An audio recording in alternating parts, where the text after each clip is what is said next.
దర్శనోత్సవం చేస్తారు. ఎవరు వైదికమైన జీవనం ఉంటే ఈ సహస్రచంద్ర దర్శనోత్సవం చేస్తే 3 ఏళ్ళు ఉంటాడు. శతమానం భవతి తథాయు పురుషేంద్రియావింద్రియే ప్రతిష్టతి. పూర్ణాయుద్ధాన్ని అనుభవించాడు కాబట్టి మళ్ళీ పుట్టడు అని నమ్మకం. అంత వైదికంగా బతికాడు. కాబట్టి ఈయన పరిగెత్తుకుంటూ వెళ్ళాడు ఆ గురువు గారి దగ్గరికి. వెళ్ళి పరమాచార్య స్వామి గారిని అడిగాడు, అయ్యా మా అమ్మ మృత్యుముఖంలో వెళ్ళిపోయి మా నాన్నగారి షష్ఠి పూర్తి ఆగిపోయింది. పరమాచార్య అన్నారు, ఒక్క నిమిషం ధ్యానం చేసి అరిటాము పట్టండి. గబగబా అరిటాము ఇచ్చారు, అక్కడ ఇచ్చారు. పరమాచార్య స్వామి గారు వెంటనే దాని మీద నిలబడి 4 మాటలు దిద్దారు. ఆయన ఒంటికి రాసుకున్నటువంటి విభూతి కొంత ఆకులో పడింది. ఎందులో పెడితే అందులో పెట్టకూడదు, విభూతి పట్టింది. ఆ ఆకుల్లో పెట్టినటువంటి విభూతిని మడత పెట్టి పరమాచార్య అతనికి ఇచ్చి ఒక్కసారి కళ్ళు మూసుకుని ధ్యానం చేసి, వెళ్ళు ఈ విభూతి పెట్టి నోట్లో వేయి, మీ అమ్మ లేచుకుంది. అయ్యా విమానం వెళ్ళిపోయింది. ఒక్కసారి ధ్యానం చేసి ఉంటుంది వెళ్ళు. విచిత్రం ఏంటంటే ఈయన వెళ్ళేవరకు విమానం అయిపోయింది. ఒక మంత్రశక్తి అండి. ఆ శక్తి, ఆ వాక్ శక్తి ఎక్కడంటే మంత్రశక్తి. అదే నేను మీతో మనం చేసింది. గాయంత్రం త్రాయతే ఇది గాయత్రి. ఆ మంత్రం చెయ్యగా చెయ్యగా చెయ్యగా చెయ్యగా శక్తి ఆవిర్భవిస్తుంది. కానీ అది ఎట్లా పడితే అట్లా అస్తమానం అయిదానికి కాందానికి సంకల్పానికి దిగులుగా తీయకూడదు. ఆయన విభూతి పట్టుకున్నాడు, విమానం ఎక్కాడు, చెన్నైలో దిగాడు, గబగబా హాస్పిటల్కి వెళ్ళాడు.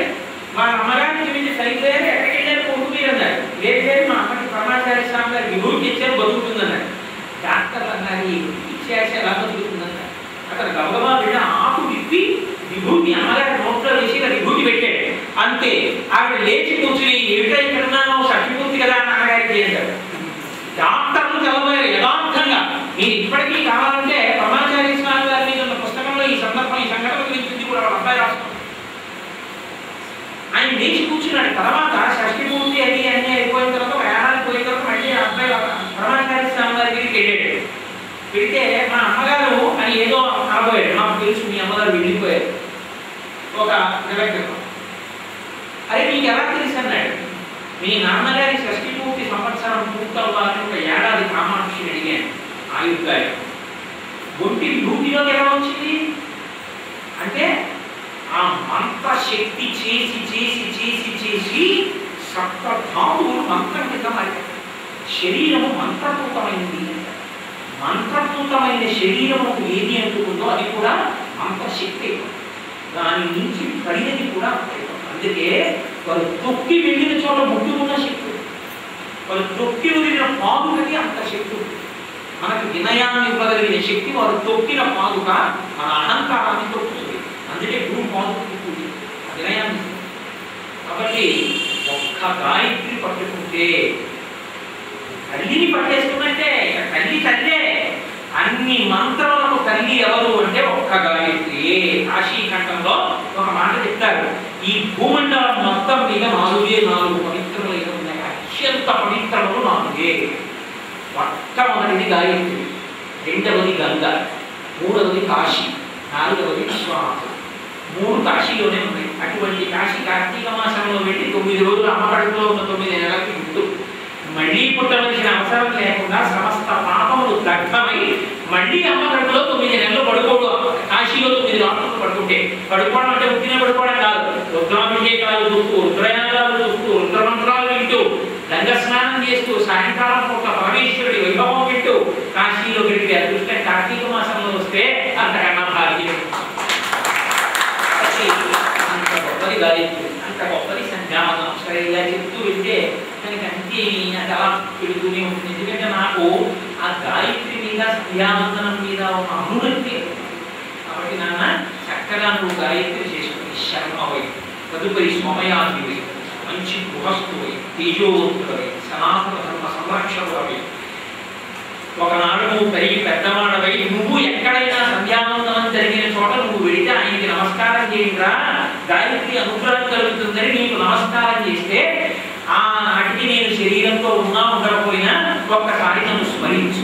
పాపం నా ఉపనయనానికి వచ్చి కోటేశ్వరరావు గారు చెప్పారు 4 మంచి మాటలు. నాకు గాయత్రి ఎందుకు బుద్ధి కుదురుతుంది, అది చాలా. కాబట్టి మిగిలిన సభల్లో మాట్లాడటం లేదు. ఇటువంటి ఉపనయనం అనురక్తి కలిగిన కుటుంబంలో జరుగుతున్న ఉపనయనానికి వచ్చి నాకు మంచి మాటలు చెప్పడం. కాబట్టి ఇది నాకు బాగా తృప్తినిచ్చినటువంటి సభ. ఇంత మంచి అవకాశం నాకు ఇచ్చినటువంటి మూర్తి గారికి నేను ఆశీస్సులు అందిస్తూ వాళ్ళ కుటుంబం ఎప్పుడూ గాయత్రీమాత అనుగ్రహంతో చక్కగా వృద్ధిలోకి రావాలి అని ఆ పరదేవతని ప్రార్థన చేస్తూ